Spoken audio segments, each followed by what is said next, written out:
Let's just read this first introduction from her book. Since my teens, I have always thought of myself primarily as a poet. Ridiculous, really. I started enthusiastically reading poetry when I was 9 or 10. When I was 13, a friend of my parents gifted me the Faber Book of Modern Verse. I read it from cover to cover immediately, and it stimulated me to write myself. My first poem was published in a school magazine, probably in 1956. Everything I wrote between then and coming to Auroville has been irretrievably lost, and no great loss for sure.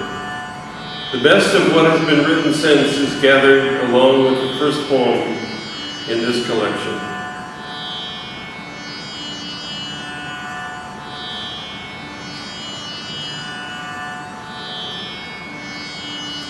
The first poem is called Hoysala Sculpture. Many of you might have been to Belur and Hollowbid to see the temples there and the fabulous sculpture on them. So this was written, I assume, after she had seen those temples.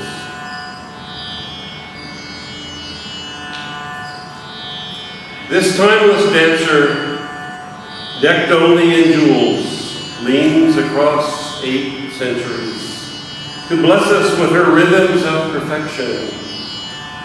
Who now could carve with such precise conviction the Apsara's lovely stillness? The master hand that shaped this grace carves our lives too. A jewel garden full of fire, with facets dull and sparkling, rainbow-toned, to cast a richer sunlight through the years. For him we dance.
Deep places.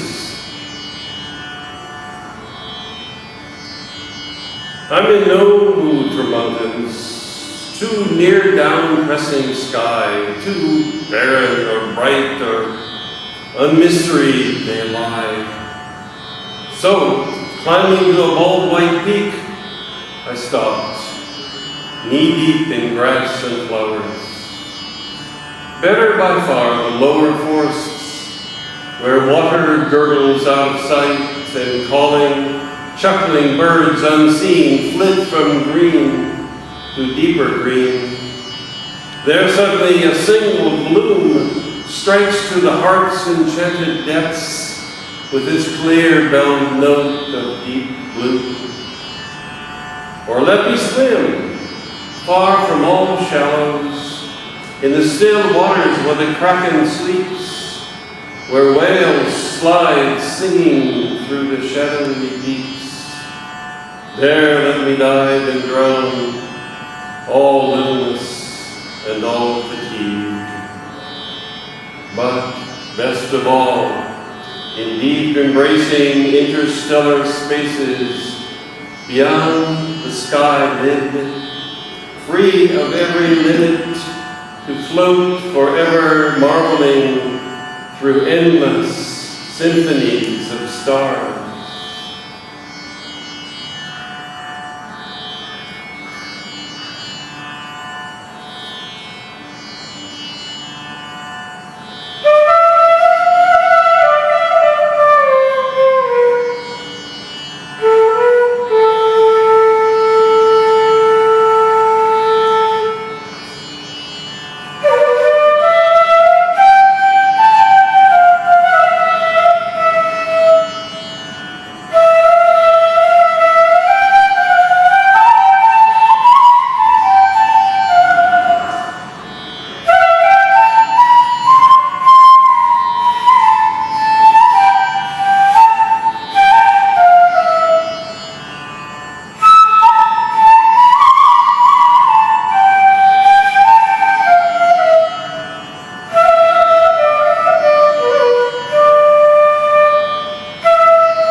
Pearl fishing. Useless all day. A head full of poems doesn't make for practicality.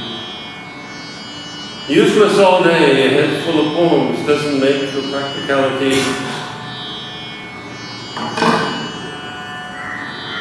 The pull of the dark tide calling me under to coral gardens and pearl beds loosens my grip. My fingers flutter and lose hold. Plans and duties fade, and the forms that anchor us to the surface, leaving beds unmade, dishes unwashed, important messages unanswered, and urgent letters unwritten. I dip again and again in the dark flood and come up dripping, disoriented, clutching some bright or curious fragment, some morsel of frozen music. Some morsel of frozen music. Turning it over and over, tasting its strange saltiness. I end up sprinkling stars in the soup. I end up sprinkling stars in the soup.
Courtesan. This poem, I think, comes from reading the long tradition of bhakti poetry, of Krishna and that kind of thing, the dancer.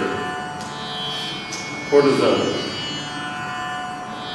This woman looks into her mirror, sighing, Lord, I have grown old, and still I have not found you. See my silver hair. For what was all this body's beauty? Wasted on strangers, offered in vain to those who were not the destined lover? Was it not made for your delight? Embracing her, the Lord cries, I have enjoyed you through the eyes of strangers and in the arms of all your lovers, from near and far. I have rejoiced in the beauty I gave you, and the delight you poured out unstinting in your eyes and lips and laughter. Do not regret the passing of the years. Do not regret them. For how can I forsake you? Soul of my soul, heart of my rapture, body of my delight, beauty eternal is the truth of you, O perfect paramour of God, perfect paramour of God.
Memento mori. A memento mori is an object or photo or something that is meant to remind the viewer, the reader, of the inevitability of death. Beneath this robe of radiant flesh lies bitter bone, king to wood, brother of stone.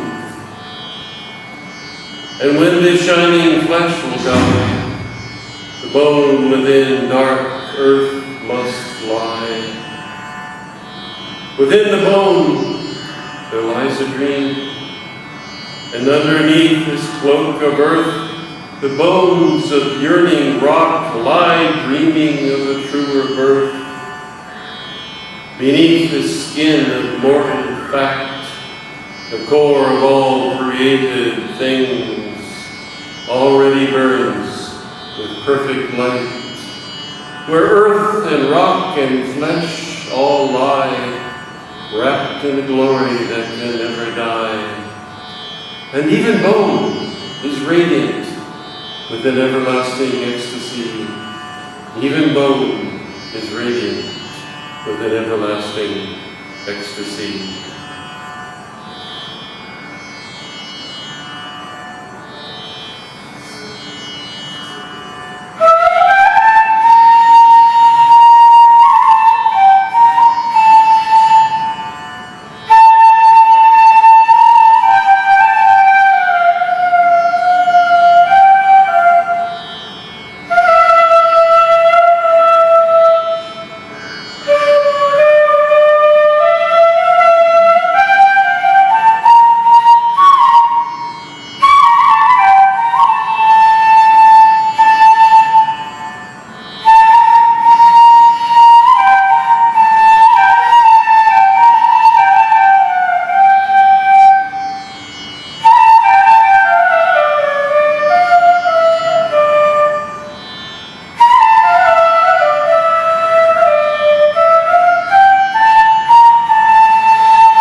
So here's Shraddhavan in a totally different mood.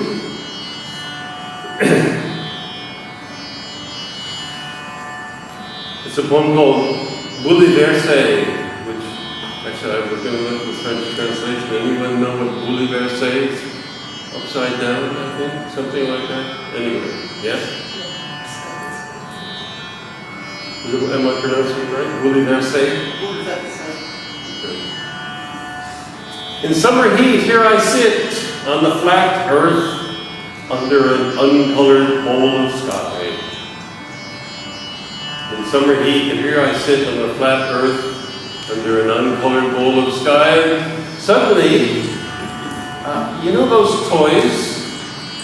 A tiny landscape? A house, a tree, a dog, a child in a glass ball? You hit the ball, and suddenly it's snowing. like that. It's like that. But imagine instead an elephant, a shrine, a boy up a plum tree, a strip of sand, a strip of sea. It's like that. In tropical July, someone has given the bowl a shake, and suddenly snow is falling. White flakes everywhere. Silent feathers falling, coolly drifting down and around, swirling a little, twirling like dancers in a ball, and as the flakes fall, they melt through my skin and keep on falling, filling the hollows around the heart, soothing sharp edges, coolly smoothing a thick blanket of silence everywhere. It's like that. It's like that. In summer heat, someone has shaken the spear in which I sit, and suddenly it's snowing.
And then we have another mood.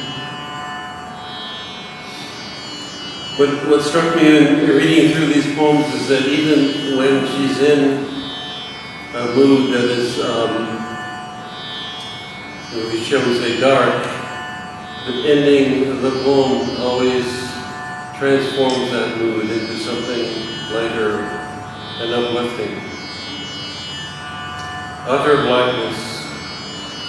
In utter blackness, shrill-voiced bats flap leathern wings. A sharp-toothed wind tortures rickety trees. Scree clatters down to where the river grinds the boulders of its bed like angry teeth. This tyrant dark grants us no star to see by. Not one bright pebble gleams. Blinded, we hear bat flap and squeak, tree boughs groan and creak, unvisioned suffer the rush and moan of wind and water to their icy clasp. What resplendent delicacy of dawn is this night womb nurturing? What resplendent delicacy of dawn is this night womb nurturing?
So the last poem I have is a special one.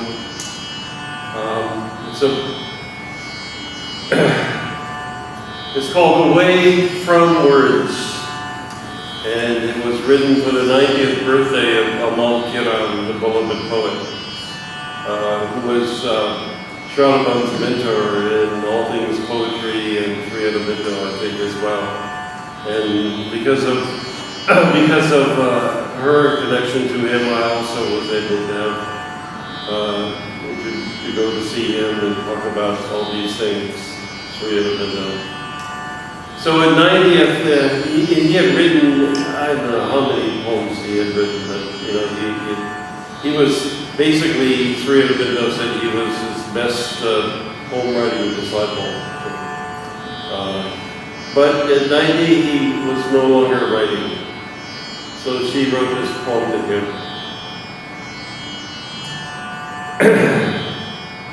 After these many years of secret splendor singing, after these many years of secret splendor singing, secret splendor is one of his books of poetry, the poet's heart is turning gently away from words.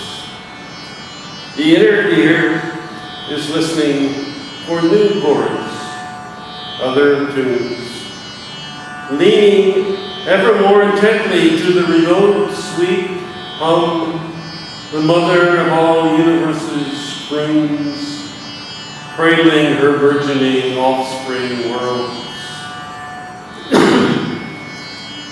Do not try to hold it here, Amal. Tie it down to this sublunary sphere of worry and duty. Do not try to do that. Do not hold it here. Let it go. Soaring or drifting free, to revel and bathe in the flow of yet unexpressed beauty, maybe to capture a foam of lyric droplets from the unimaginable glow, waiting to gush out and ambush with rapture our astonished future selves. Waiting to gush out and ambush with rapture our astonished future selves.